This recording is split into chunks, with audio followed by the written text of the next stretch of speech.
Imagine this, a racing prototype so messy that even Yamaha engineers didn't know where to start.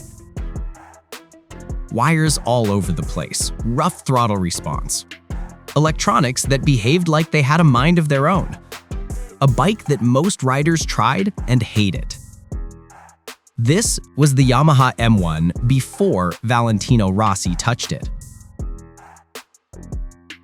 But then Rossi arrived, with precision, patience, and an unbelievable sensitivity to what a motorcycle needs.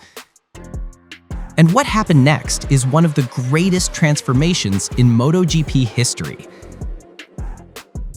Today, we're breaking down exactly how Rossi and his loyal crew turned the failing M1 into a world championship machine. Let's get into it.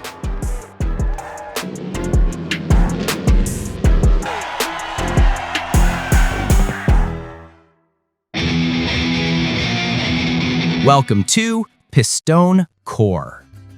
A 136.6. Before Rossi, the M1 was not feared. It wasn't even respected. The bike suffered from harsh suspension, unstable handling, and an engine character that didn't fit any top rider's style. Yamaha was fast, only on paper.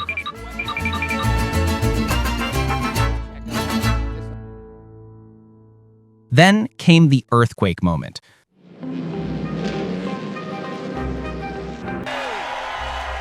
Rossi left Honda at the end of 2003.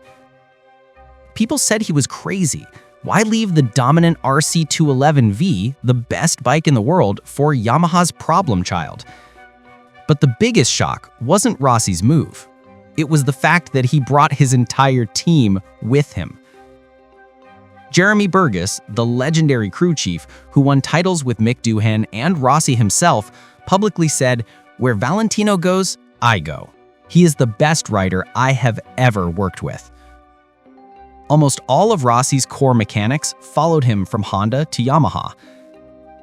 This wasn't just a rider transfer, it was a full-scale relocation of a world championship machine. And the first thing they did, they opened up the Yamaha M1 and were stunned. Burgess later recalled, "When we first looked inside the M1, we knew we had a lot of work to do, but it wasn't hopeless." Rossi himself admitted in his biography that his first impression of the M1 was rough.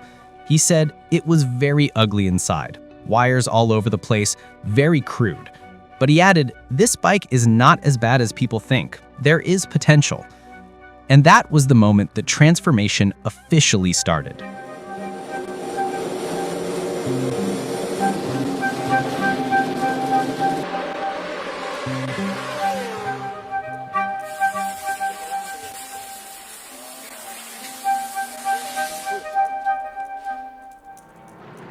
Rossi's strength wasn't just riding.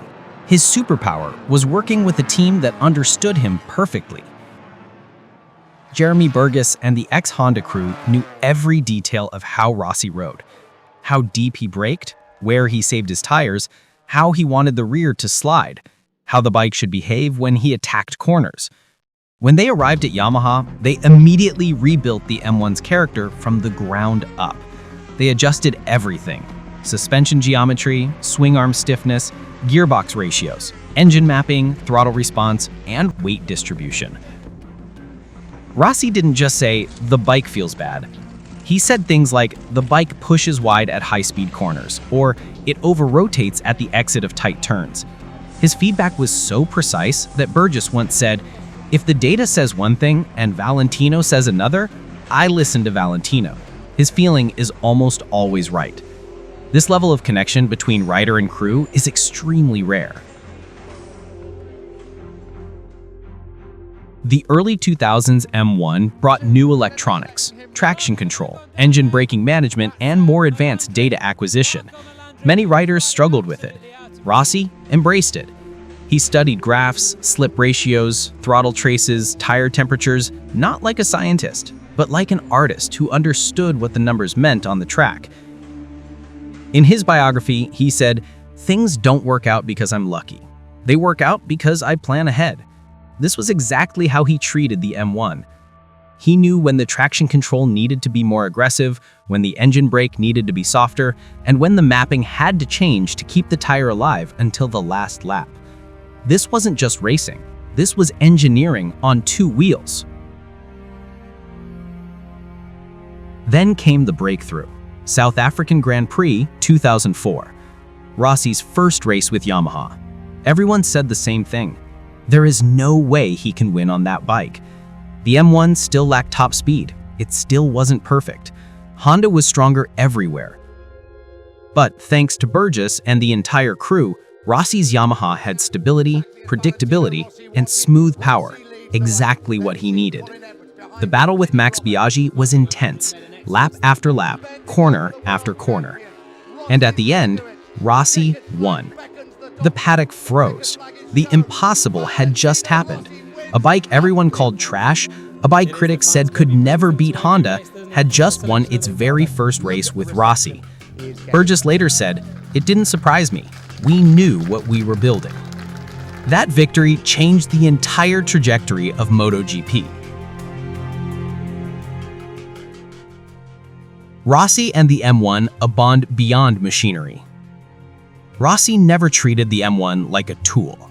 He treated it like a living partner. In one interview, he said, "The bike is not just metal. It has a soul, and you must understand what it wants." When he won that first Yamaha race, he stopped the bike, stepped off, knelt down, and kissed the M1. Some people thought he was crying, but his best friend Uccio said he was actually laughing, relieved, and overwhelmed. Years later, Rossi wrote a letter to Yamaha. "My M1 was sad when I first met her, but she grew, and she became strong. Now she can smile." It was emotional, honest, and showed how much this project meant to him.